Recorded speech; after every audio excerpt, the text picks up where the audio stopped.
एक बार की बात है, सन 1962 में एक भक्त महाराज जी के दर्शन के लिए कैंची धाम आया। दर्शन के बाद विदा होते समय महाराज जी ने उससे बोला कि तू जा, 4-5 दिन में मैं भी बरेली आऊंगा।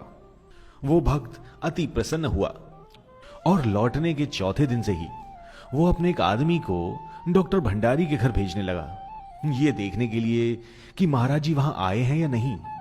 महाराज जी जब भी बरेली आते थे तो डॉक्टर भंडारी के यहां ही रुकते थे। नौकर जाता और देख के आता, परंतु वहां महाराज जी नहीं आए। उस भक्त ने अपने नौकर को कई बार भेजा। नौकर ऊब गया कि अरे महाराज जी तो आए ही नहीं हैं, आप मुझे बार बार क्यों भेजते हैं। उस समय महाराज जी के उस भक्त को बड़ा तेज बुखार था, लेकिन कंबल ओढ़ के वो डॉक्टर भंडारी के घर गया, ये देखने के लिए कि महाराज जी आए हैं या नहीं। डॉक्टर भंडारी ने उसे बताया कि महाराज जी नहीं आए, वो यहां से सीधे लखनऊ चले गए।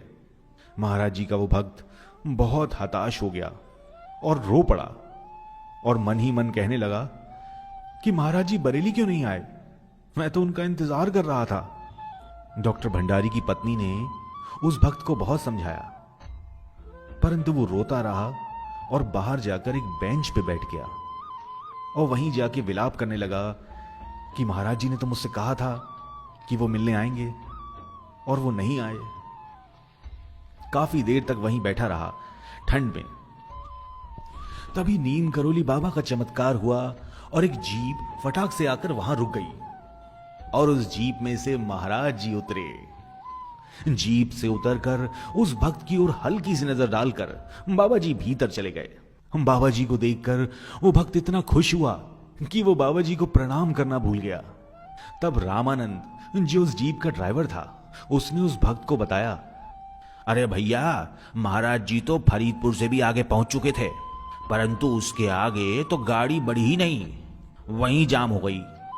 और महाराज जी कहने लगे, प्यारे लाल रो रहा है, चलो वापस बरेली। अरे भैया, हम तो 17-18 किलोमीटर दूर से वापस आ रहे हैं। उस भक्त के अंदर की सच्ची पुकार बाबा जी को वापस खींच लाई। सचमुच में भक्त के वश में है भगवान।